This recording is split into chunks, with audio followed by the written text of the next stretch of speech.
If your partner has ever said or done these, they're cheating. Now, anyone who's been with someone who cheats on a regular will endorse all these things I'm about to say. Listen, cheaters have an MO. Yes, people who cheat have a way they do things. It's almost as if they're learning from the same cheater's handbook and end up saying the same things. There's certain characteristics, male or female, that run through. Now, if you are currently in a relationship and you are dealing with someone who is a huge cheat, these are definitely some things that they would say. Stay tuned. I'll run you through them in a moment. Welcome back. Jessica is my name and this is my YouTube channel. So let's jump into a couple of things that people who cheat say on a regular. If you'd like to spot a cheat, if you'd want to figure out if you're, this person that you're in love with or this person that you've been dating for a while is being untruthful and most likely has someone lurking in the shadows or trotting on the sidelines, then this is the perfect video for you. Welcome once again. So one of the phrases that people who cheat use a lot is, "It didn't mean anything." And this is usually after you've caught them, after they probably engaged in a short fling, a one-night stand, something very short term. They would be quick to try to diffuse the situation by telling you that yes, they engaged in the act, but it did not mean anything. Now here's my 2 cents. I personally think that if this person really loves you, they will consider your feelings. It's not really about how they internalized or accepted the infidelity or rationalized it to themselves. It's about the fact that they have betrayed your trust in the relationship that you thought was going to be just the two of you. Prior to, you hadn't had any conversations, but they were busy out there sowing their wild oats and being unfaithful with other people. Now when a cheat tells you that it didn't mean anything, run. Such people make it seem as if it's okay to have simple, fleeting relationships with people who are not part of your union. When cheats say it didn't mean anything, what exactly does that mean? Did they consider how you would feel if you found out? It certainly did mean something, and you should never just allow them to push that under the rug. Now, the second thing cheaters do is they will have excuses for staying away from you. They randomly have the spur-of-the-moment trips that they need to take. It's usually blamed on an office retreat, all these fancy corporate hangouts and whatnot. A friend you've never heard about may have popped out of the blue from out of town and suddenly would be requiring their attention.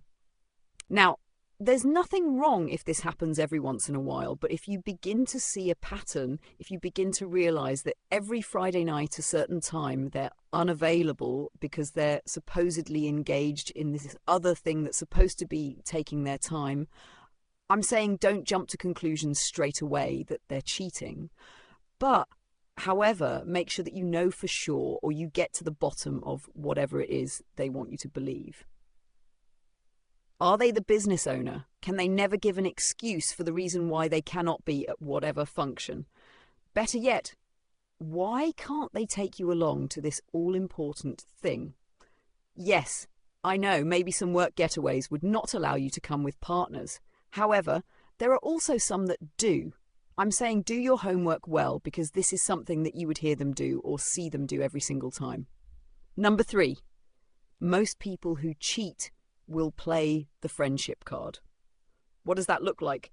They'll tell you that, oh, this person is just a friend. Oh, some old friend I had. Oh, I just made this new friend. You would hear that friend word being bandied about more than you would care to.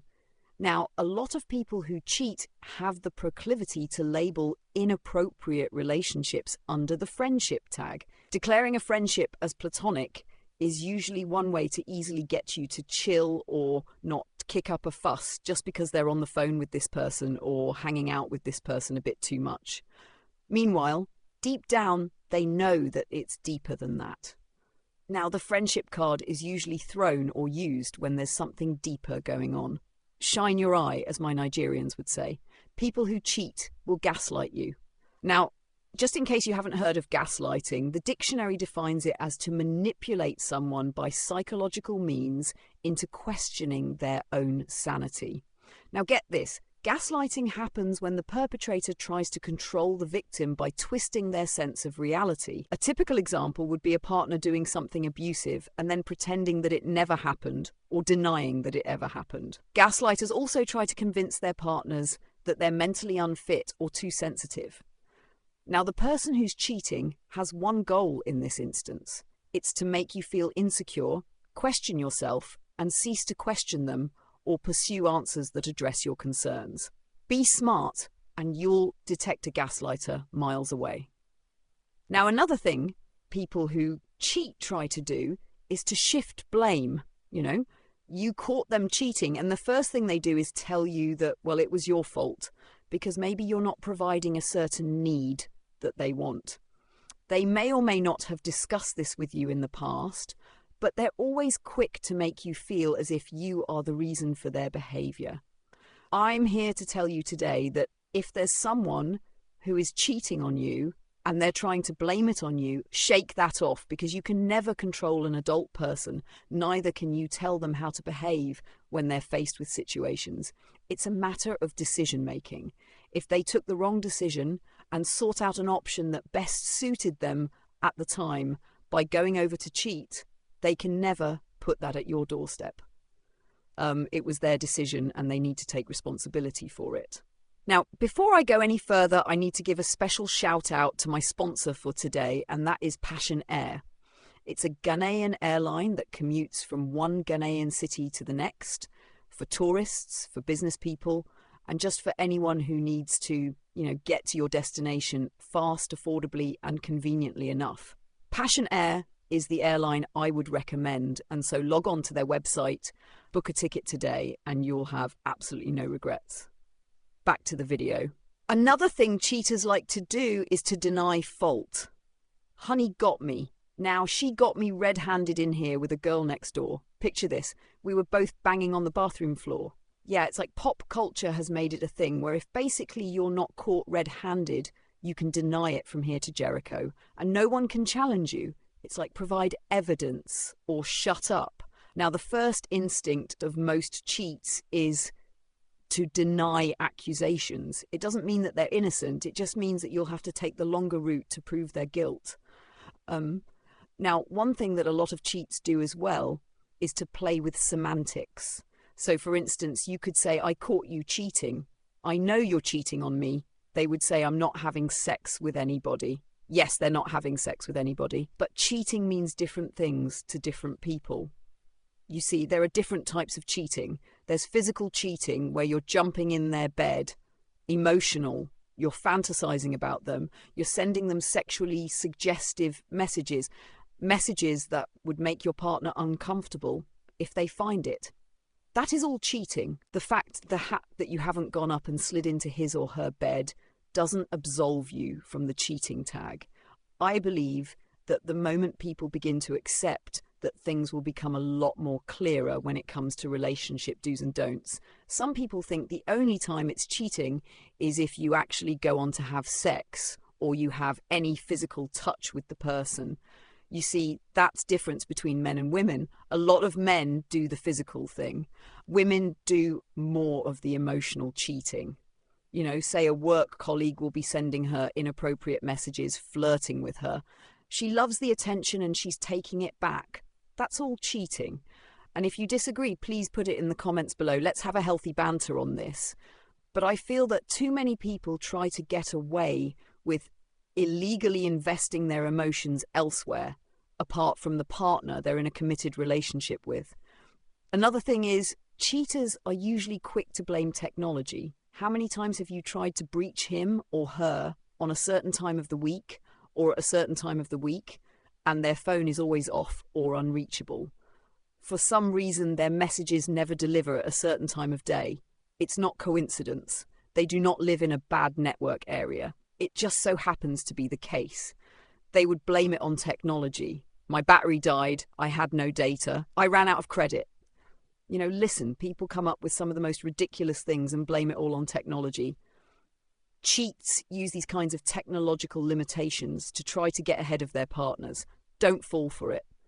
It's not possible that he or she will have a low battery on Fridays at 11 p.m. It's not possible that they ran out of data every Sunday afternoon. Don't buy into the technology hogwash. Another thing a lot of cheats do is to use social media as a way to facilitate their infidelity. They'll shout, "It's just Snapchat." Meanwhile, we all know that a lot of the messages that pop up on Snapchat do not stay for more than a few seconds. A lot of cheats are moving away from the traditional ways of texting to ways where messages disappear in seconds, and there's no trace whatsoever for someone to even come and catch them, so to speak. Be smart. Figure out how some of these platforms work and save yourself some heartache. And don't just take everything they say hook, line, and sinker. Now, there's some cheats who go to the extent of openly questioning the whole idea of monogamy. When you guys met, they never indicated that they had issues with monogamy, but suddenly it's like, hey, are human beings even meant to be monogamous? That's a giveaway sign that they're either considering having multiple partners or are already engaged in it. Don't get me wrong, there may be people who have genuine questions, but really, what's with the interest? You see, the strategy is all about laying the groundwork for an excuse so that in the future, basically, if they get caught, they already tell you that they've been toying with such ideas and therefore need to be pardoned. Well, you may find this video controversial or you might find it helpful. Either way, if you're on the cheat end of the stick, then you know that what I'm saying is mostly true. If there are other ways and other things that cheats say, please drop them in the comments so we can help other people who are in such unfortunate relationships with these people who can't seem to commit. And if you're a cheat watching this video, maybe your time is up. Pray that your partner never finds it. I'll end it here. My name is Jessica. Thanks for watching the video, and shout outs to all the members who just joined my community. And if you found this video helpful and you know it will help someone else out there, share it. I'll appreciate that. Cheers.